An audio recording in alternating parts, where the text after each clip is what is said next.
salvestamine hakkas pihta. Ja hakkame meiega pihta. Liigun slaididega edasi need.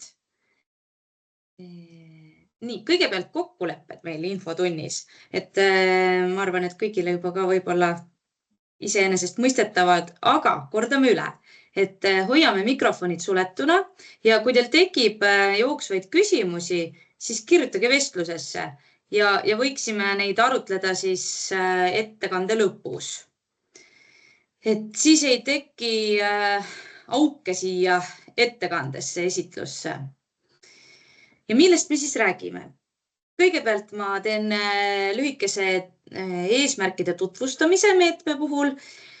Räägin siis taotlemise ja toetuse andmise tingimustest, kõige olulisematest. Ja ma olen siia juba 3. punktina toonud taotlusvormi tutvustamise, et sellega oleks mul niiviisi plaan, et ma räägin nii-öelda teoreetilise osa just põhilisematest vormi täitmise nüanssidest ära ja siis ettekande lõpupoole sisenekski sinna e-toetuse keskkonda ja ma näitan täpselt, kuidas seda taotlusvormi valida, kust see voor tuleb üldse sinna e-toetuse keskkonda ja siis edasi sealt need vormi täitmise, need samad teoreetilised asjad, mis ma siin räägin, et saame ka praktiliselt läbi teha. Ja loomulikult rõhutan ka seda veel, et kui te jääte hätta, siis alati helistage mulle ja Angeelikale, et me oleme need põhiabilised. Et ei pea ainult sellest infotunni salvestusest siis lähtuma. Ja siis ma toon välja veel tähtajad ja ajakava ning põgusalt räägin ka taotluste hindamisest. Niisiis, meetme eesmärk. Nii. Ja. Me toetame siis projekte, mis on rahastatud välisvahenditest ja mis on suunatud kliima ja energia eesmärkidele. Ja siis me kaasrahastame siis seda osa projekti maksumusest või summast, mis on oma finantseeringu osa siis ministeeriumitel ja nendel hallatavatel asutustel seal välisprojektides. Ja siin on siis, ma panin otse lingi ka selle atmosfääri õhukaitse seadusele, kus on 13 seda kliima ja energia eesmärki välja toodud, millele siis see projekt peab suunatud olema. Et ma juba jõus ütlen ära ka, et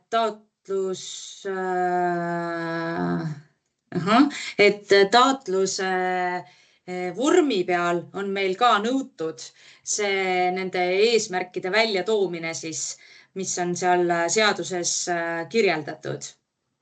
Sellest ma siis praktilise poole pealt näitan hiljem. Niimoodi. Sellel aastal on siis vooru eelarve circa 3 miljonit eurot.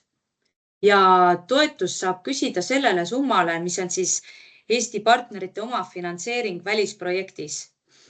Et kui nüüd pikemalt seletada, siis kui näiteks ministeerium esitabki välisrahastuse projekti, näiteks Interregi, ja tal on seal Eesti poole pealt veel mitmeid asutusi, kes on kaasatud, siis kui nüüd tulete KIK-i toetust küsima, siis peaksite omavahel kokku leppima, et kes on see põhipartner, kes selle taotluse esitab.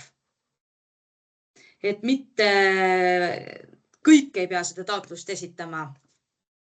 Ja oluline on veel meeles pidada, mis praegu määruses tingimusena kirjas on, et taotlus esitatakse meile ennem põhirahastajale taotluse esitamist. Ja siin on ka see klausel juures, et põhjendatud juhul võtame vastu ka neid taotluseid, mis on juba põhirahastajale esitatud. Nii, minimaalne toetus on 10 000 eurot, maksimaalne 500 000 eurot. Ja rõhutan veel kord üle, et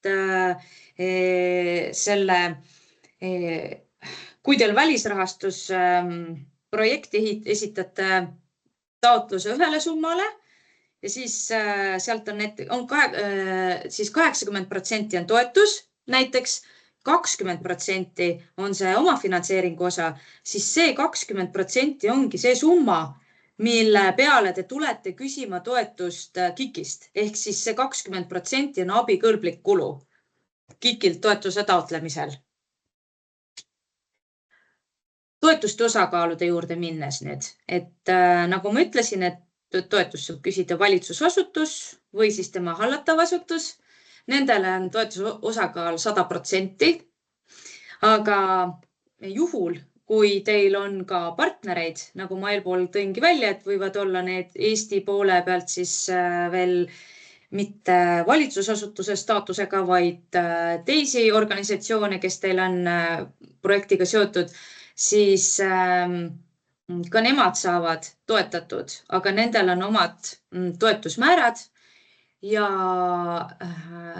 need ma siia välja siis tõingi, et positiivselt evalveeritud teadus-arendusasutused, riigile kuuluvad kõrgkoolid, sihtasutused ja mittetulundusühingud, nendel on 80% toetusosakaal.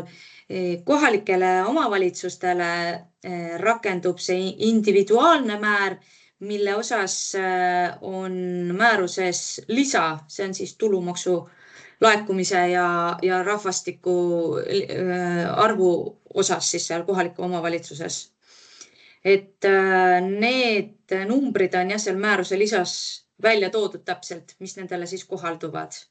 Ja eelpool mitte toodud asutustel siis on kuni 50% toetusmäär. Eraldi hüüumärgiga on välja toodud veel see, et kui kohaldub riigi abi, kui on ettevõtlustegevus, siis seal rakenduvad juba riigi abi piirmäärad ja reeglid. Aga need on pigem sellised erandlikumad ja siis neile vaadatakse juhtumipõhiselt peale. Nii, nüüd on väga oluline punkt veel see, et toetust maksame välja ettemaksetena. Eks see ongi selle tõttu, et kui teie esitate taotluse meile, siis ei ole põhirahastajale veel taotlust esitatud ja te esitate selle hiljem. Ja meie vormistame ettemaksu, aga ettemaksu taotluse esitate KIK-ile siis, kui on põhirahastaja rahuldamise otsus olemas.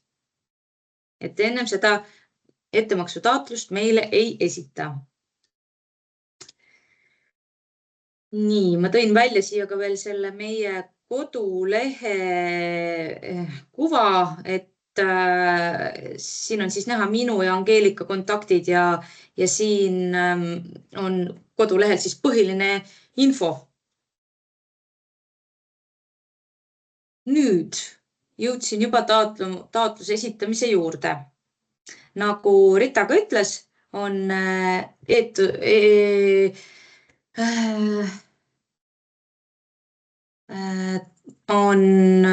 ühesõnaga taotluse esitamine e-toetuse keskkonnas. Ja ma tõin siia samasse välja ka selle vooru otselingi taotluse esitamiseks. Et siit kaudu pääsete otse siis selle vooru peale e-toetuse keskkonda, kui sisse logite. Pärast me teeme seda ja ma näitan ka, et tegelikult ma lähen korraks tagasi, et siin kodulehel taotlemise sakil on ka välja toodud see sama otselink, mille kaudu siis sinna vooru peale jõuate. Et ei ole seda ohtu, et kui te lähete e-toetuse keskkonda ei tea, et millisesse vooru täpselt taotlus esitada, siis kodulehel oleva lingi kaudu või siis siit samast ettekandest, mis hiljem tuleb siia kodulehele ka, leiate selle lingi. Nii, aga lähme siis põhilisemate taotlusvormi täitmise tingimustega edasi. Et mis on arvatavasti kõige keerulisem on selle eelarve täitmine. Et seda nii selle nüansi koha pealt, et on välisrahastaja ja selle projekti maksumus ja lisaks on veel erinevad partnerid ja erinevate partnerite toetusmäärad. et kuidas siis kogu selle kupatusega hakkama saada ja mis numbrid siis sinna eelarvetabelisse või eelarve plokki e-toetuse keskkonnas üldse märkida. Et seesama Exceli tabel, mis mul siin ees on tegelikult kodulehel olemas. See on abistav tabel, et kui seal need vastavad õiged lahtrid ära märkida, siis tegelikult siit kujunebki see eelarve summa, mida siis hiljem sinna taotluse vormile saate sisestada. Et see esiülemine osa ongi siis välisprojekt kokku. Siia märgite selle summa, mis see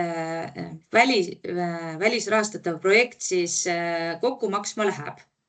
Seal toote eraldi välja välispartnerite projekti maksumuse, mis on lihtsalt nagu informatiivne teave siin hetkel. Nii, siis te peate teadma seda, et kõik Eestist toetust, Eesti partnerid, kes siis seal projektis osalevad, aga peate kindlaks tegema, et kes siis tulevad KIK-ist toetust taotlema ja kes mitte. Ja seal need ka eraldi ridadena näitate ära. Nii, siis alumisel plokil, siis abiks eelarve saki täitmisel ongi, te peate siis kõik partnerid eraldi välja tooma. Mina tegin siin sellise näite, et partner number 1 ongi põhipartner on ministeerium. Temal on toetuse määr 100%. Ja siis on teada ka, et mis on see abikõlblik summa. See abikõlblik summa siin siis on siis see nii-öelda 20% sees olev summa, mis on kohustuslik omafinantseering seal välisrahastatavas projektis. Nii, siis ma tõin siia näiteks ühe kohaliku omavalitsuse. Vaatasin lihtsalt, kuna kohalikel omavalitsustel on kõikidel need erinevad toetusmäärad vastavalt sellele tulumaksu laekumisele, siis tõin siia Rakvere linna, kellel on toetuse määr 58%. Ja kolmandana panin siis ühe ettevõtte, kellel on 50%. Ja siis see toetusmäär kujuneb kõikide nende erinevate partnerite toetusmäärasid arvesse võttes. Ja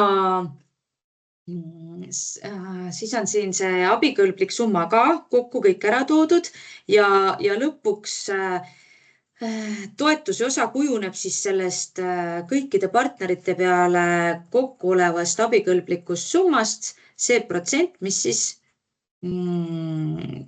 kõikide peale kokku kujunes. Ma arvan, et hiljem, kui ma näitan seal taotlusvormi peal, siis on veidike selgem, et praegu võibki keerulisem tunduda.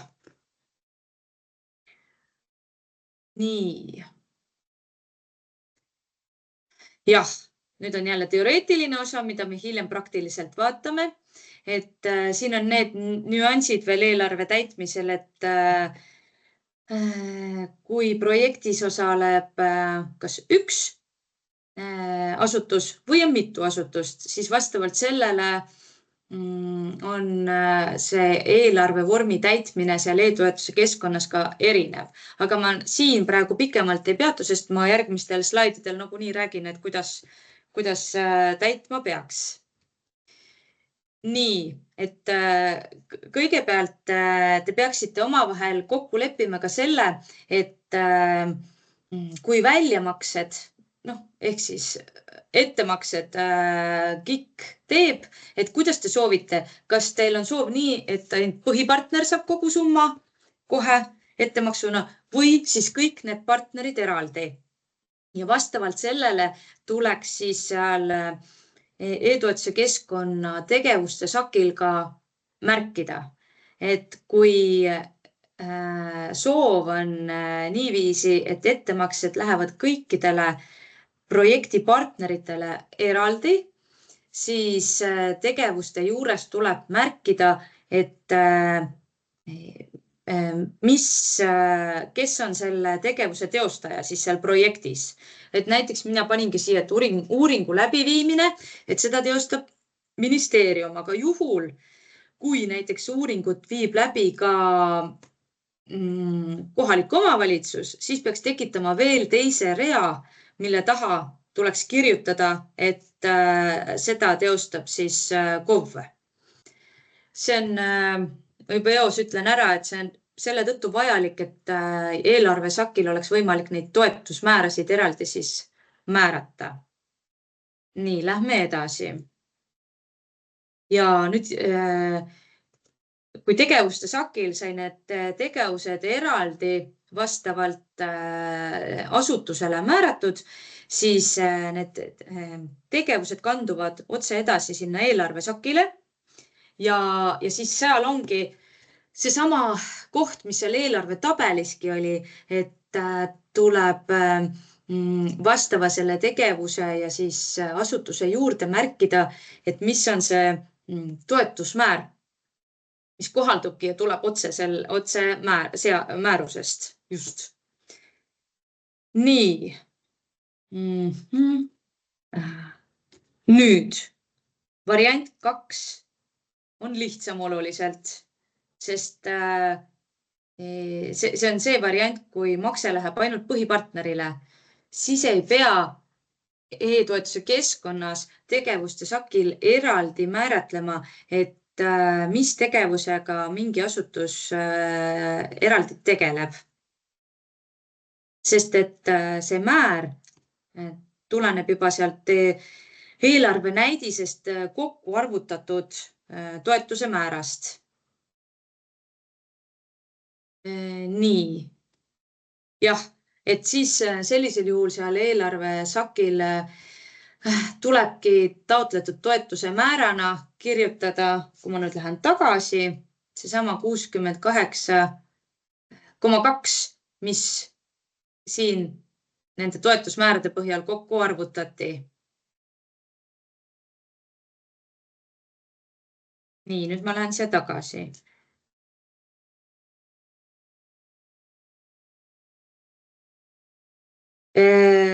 Jah, jõudsin juba ajakavani, sest et ma kujutan ette, et see taotlusvormi osa, mis ma praegu rääkisin, võis väga segane tunduda.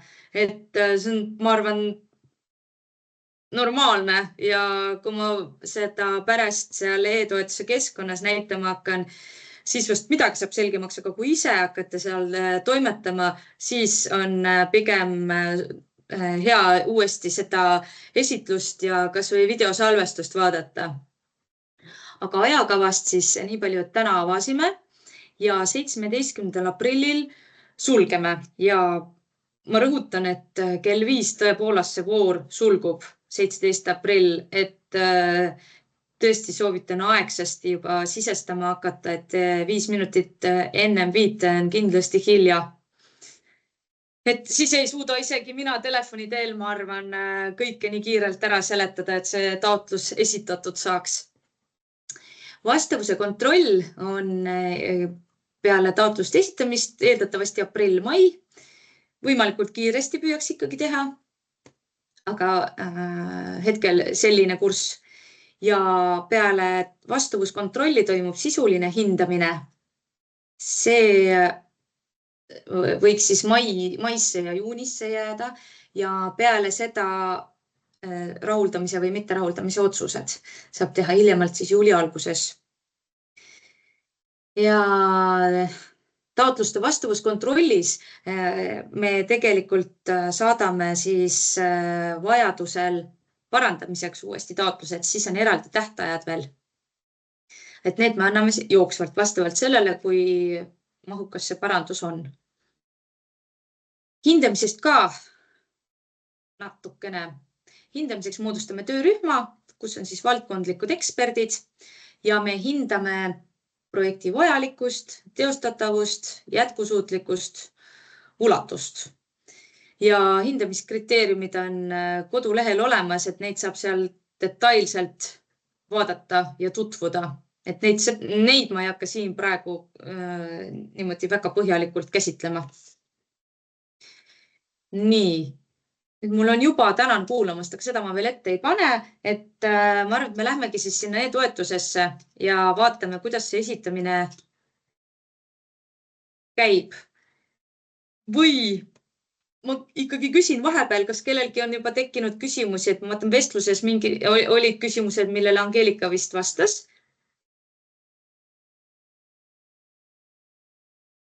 Nii. Te võite tegelikult praegu suuliselt ka küsida ennem, kui me sinna praktilise poole peale lähme. Ma loen siis ise Reeda küsimuse ette. Et kuna on ainult ühekuune vooru avatus, siis kas see meede on disainitud kokku sobiva mingi muu taotlusvoorega, mis samal ajal on avatud? Mina küll ei oska seda öelda, et oleks mingit teist taotlusvooru samal ajal avatud. Ei tea, et oleks. Aga Sven, ma kuulen. Jaa, tere Reet! Ja ma küsin siis võib-olla paremini, et alguses ma sain nagu niiviisi aru, et kui siit tuleb ainult see kaasrahastuse osa ja taotluse peaks esitama kõigepealt siia enne seda mujale nii-öelda põhitaotluse esitamist. Et siis on ju loogiline, et ta on nagu koos toimiv meede koos mingi teise meetmega. Ei ole või? Ei, see on tegelikult, need on kõik need rahvusvahelised projektid, mille voorudega meie ei ole nagu samastanud tegelikult. Et... Aga miks teil siis ainult see ühekuune avatus on? See tegelikult olenebki sellest, et millal põhirahastaja need või mingid välisrahastusprojektid ja taotlusvoorud tulemas on.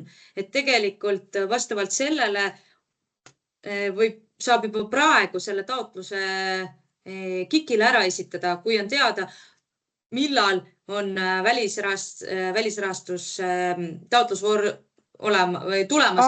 Tulevikus nagu pikalt ette? Jah, täpselt. Et see ei ole seotud mingi konkreetse taotlusvooruga, mis välisrahastusprogrammist kuskil hetkel kohe tulemas on, vaid et pikemas perspektiivis. Aga ma saan aru, et Brit oskab kindlasti Kliimaministeeriumi poole pealt seda paremini kommenteerida ja Brit, äkki sa siis võtad sõna?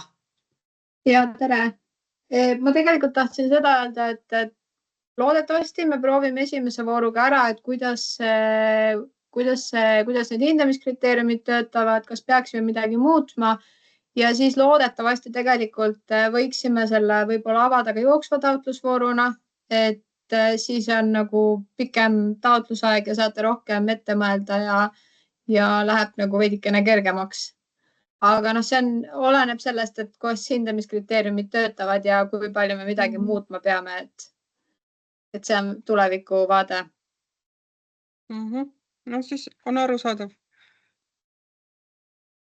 Aitäh, Brit! Nii, Sven. Jah, tervist. Minu küsimus on rahade kohta, et kas need summad, mis seal näidati, on koos käibega või ilma käibeta? See on... kuna valitsusasutused ei ole käibemaksukohustuslased, siis need peaksid ikkagi olema kõik koos käibemaksuga. Sobib. Ja siis võtta üks küsimus veel, et kuna me teeme ju neid riigihankeid, et selle tõttu võib see algne maksumus ka nagu muutuda, kuna me ei täpselt ei tea. Et kas siis on võimalik seda taotlust siis nagu muuta või jääbki see algne summa ja me peame ise leidma oma lahendid siis? No tegelikult see sõltub suuresti sellest põhirahastaja summast hiljem, et me teeme ette maksu vastavalt sellele, mis põhirahastuse taotlusesse siis esitatakse. Et hiljem tegelikult aruandlus juba käib selle järgi, mis need tegelikud summad seal projektis on. Ja... Põhimõtteliselt me peame siis ise katma selle nii-öelda puuduoleva osa. Jah, siis kui põhirahastaja ka tegelikult seda ei suurenda. Et see kõik on ikkagi sõltuv sellest, et kuidas see põhirahastaja eelarve on.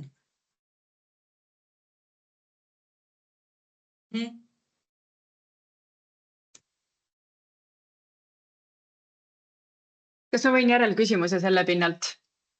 Vabalt. Et kui põhirahastaja on selline lahke, kes lubab eelarvet suurendada, siis sellega koos ju meie ka. Tegelikult võiks muudatused et see on kõik see jälle juhtumipõhine lähenemine. Et ma praegu võtsin paralleelselt lihtsalt määruse veel lahti, et kõik punktid ju peas ei ole, et kuidas siin on öeldud siis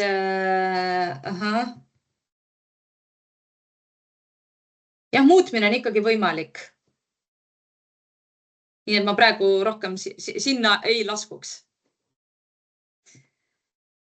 Aga juhul, kui hange läheb kallimaks ja põhirahastaja tegelikult oma eelarvet ei muuda ja siis et sinna ka taotlust ei tee toetuse suurendamaks, siis ei ole ka meie poolt seda toetuse suurendamist.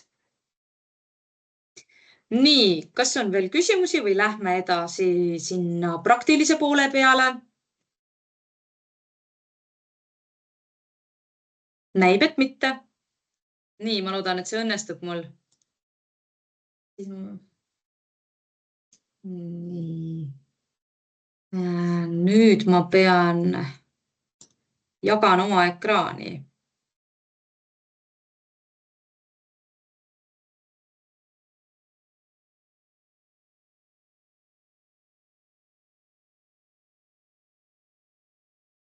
Nii, kõigepealt ühesõnaga läbi selle lingi, siis sisenete. Mu andmed on kõik näha, ma lähen hästi kiiresti edasi siiski.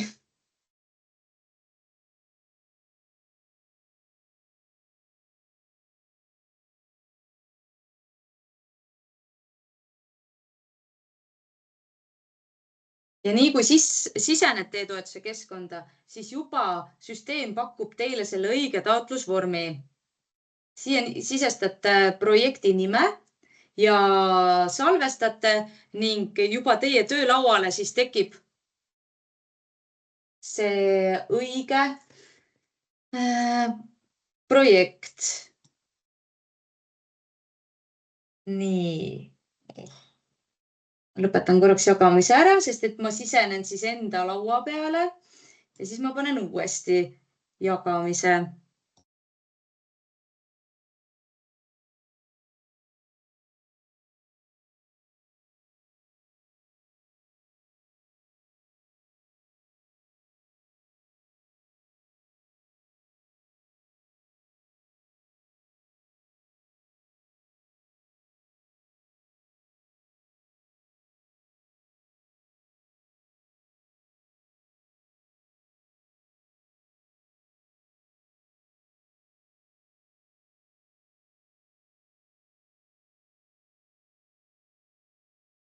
Nii, tsipa läheb aega veel kohe.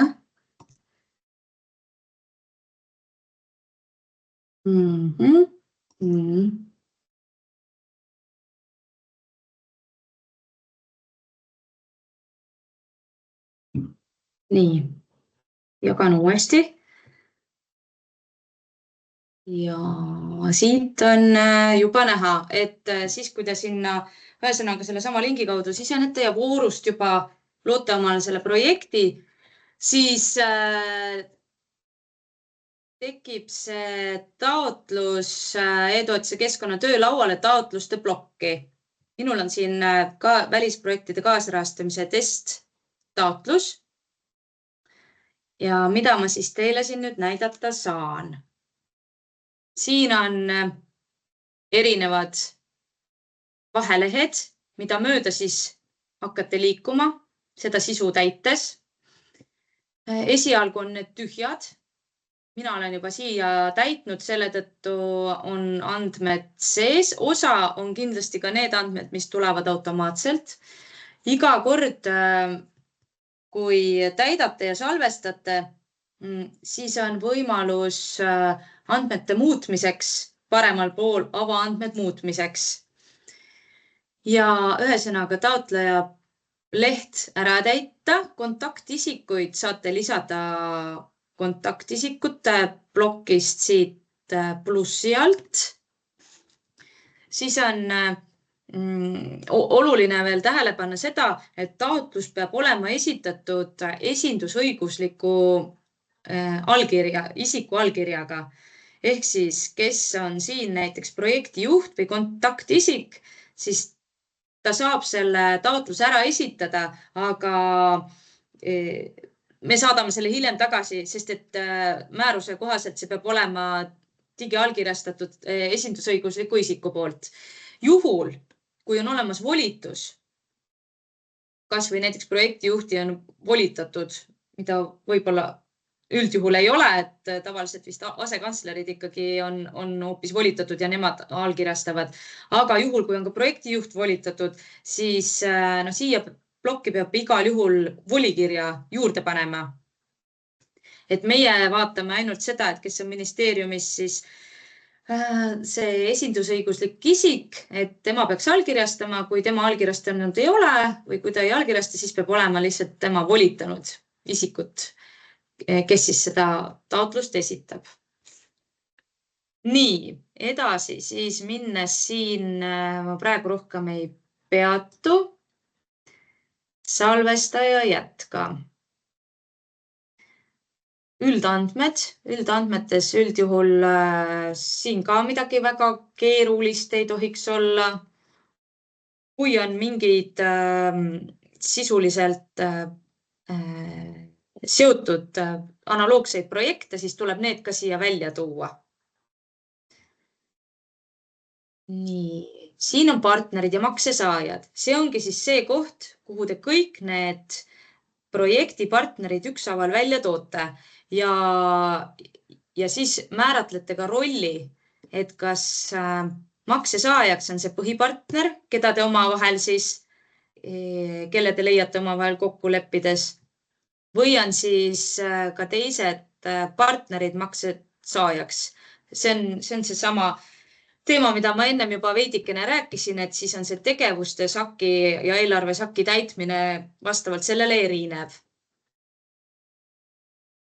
Niimoodi. Sisu, see on selles mõttes, siin on võimalik kõik lihtsamal kujul ära täita, et soovitan lugeda neid küsimärgi all olevaid abiinfosid. See suuresti aitab nende kirjelduste ja dokumentide lisamisel siin.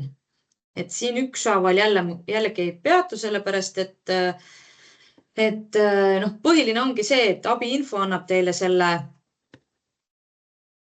nõu kätte, kuidas seda täita ja tärniga kohad on siis need, mis tuleb kindlasti täita. Ja üks väike nipp lihtsalt ka see, et kui te näiteks tahate siit plokist edasi minna, ilma et te neid tärniga kohti kohe täidate, siis võite siia kas või panna jah või X-id või midagi sellist, et saaksite edasi, et kui te tahate näiteks hoopis tegevuse ja eelarve sakid ennem täita. Et see sisu on pigem selline kirjutamise vaeva vajav plokk ja võib nii mõnigi võib-olla soovibki seda viimasena täita üldse. Liigume siis siit edasi. Et siin on jah väga palju teksti osa.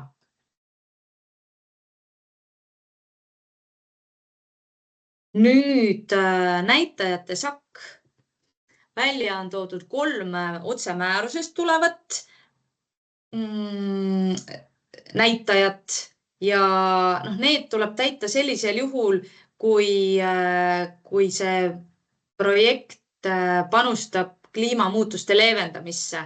Et ma korraks hüppan tagasi siia sisulehele ikkagi, et see punkt, projekti tegevused panustavad järgmistesse kliima... see ei olnud see, vaid ongi küsimus, et kas tegemist on kliimamuutuste leevendamise projektiga.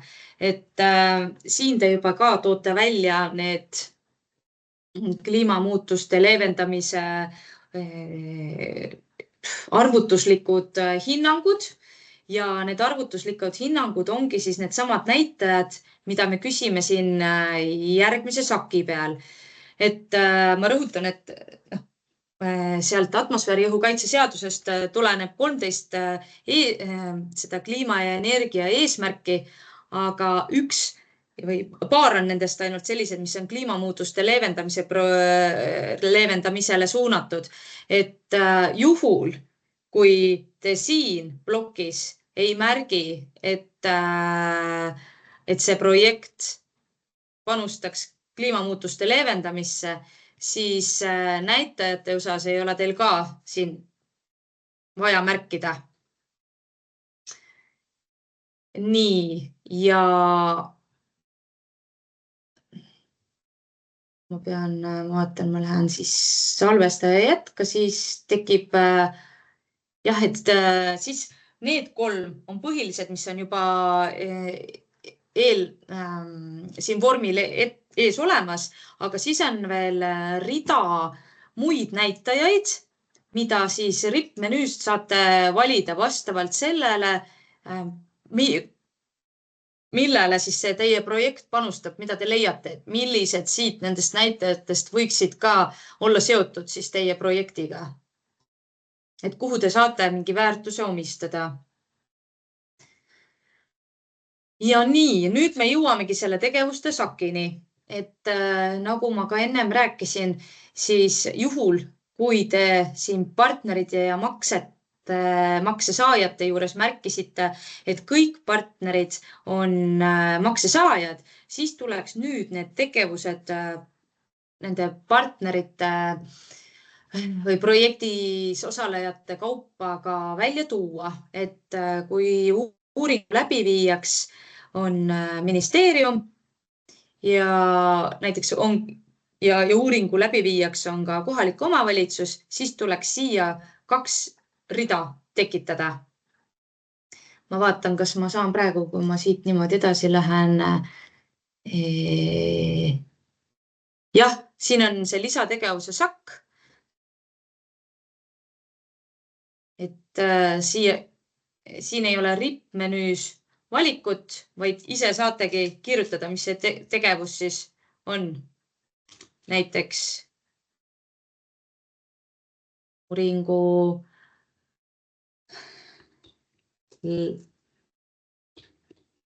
läbiviimine ja siis tulekski panna siia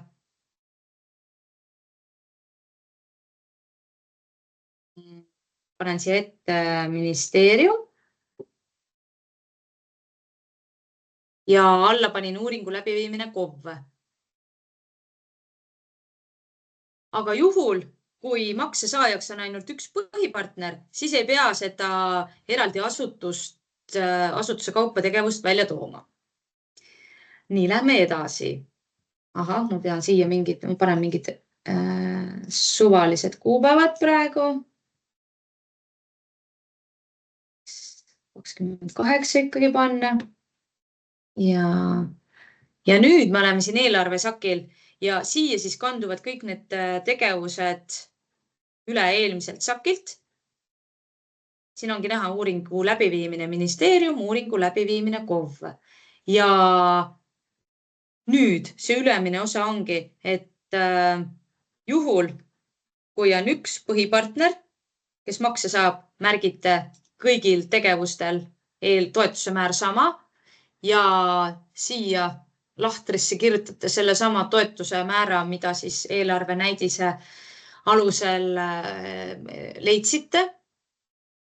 Aga juhul, kui maksesaajaks on rohkem partnereid, siis märgite projekti tegevustel erinev toetuse määr ja nüüd siis see määr tuleb märkida siia iga tegevuse juurde eraldi.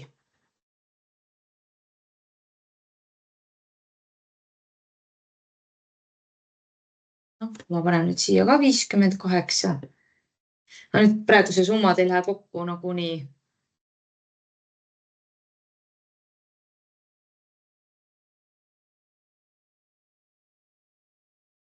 Nii, ja siis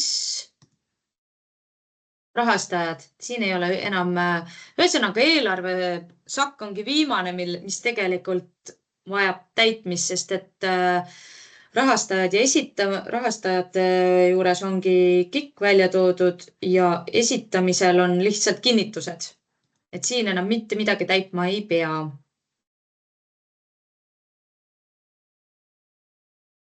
Nii, aga tegelikult ma rohkem ei tutvustakski seda siis nüüd. Ma ei tea üldse, kas teil sellest midagi kasu ka oli, aga võib-olla kui tagantjärgi vaatate. Nii, Angeelika. Ja ma võib-olla ütlen lihtsalt kommentaariks selle tegevuste eelarve täitmisel võiks lähtuda sellest, kuidas siis põhitaotluses on need eelarveread kirja pandud, et kui pärast hakata ka reaalseid kuludokumente esitama, et siis tegelikult selles toetuses ei pea esitama igat kuludokumenti meile eraldi, vaid just sellele põhirahastajale esitatud kuluaruande, mis on nende poolt aktsepteeritud ja saate ühe reana esitada ka meile kuludokumendi, et siis ei pea eelarve olema niimoodi väga põhjalik või väga täpselt nagu lahti löödud, aga ta võiks olla, et kui seal põhirahastajal on näiteks eelarve 3 real, et siis võiks sama seda skeemi siin kasutada. Ma lihtsalt kommenteerin nii palju, et meil on vaata siin ettemakse nagunii. No ettemakse, jah, aga pärast ettemakse tõendamiseks peavad kuludokumendid ju ka ikkagi esitama ja need peavad olema seotud konkreetsete eelarveridadega. Ja, seda kindlasti.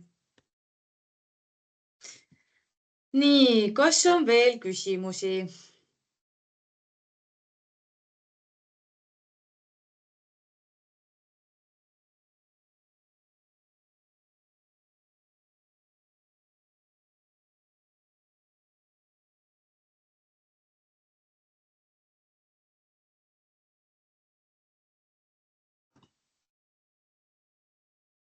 Ei ole.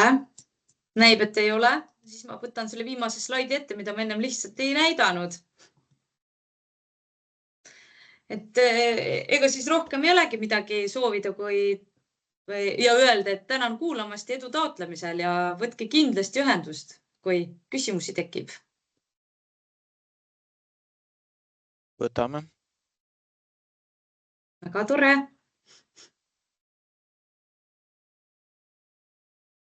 Aitäh! Väga tore, jah, et ei olegi vist kellelgi rohkem miskit räälda ja lähme siis nädalat lõpetama. Aitäh teile osalemast veel kord. Aitäh Sirli ja aitäh kõigile. Head nädala. Nägemist. Head aega. Nägemist.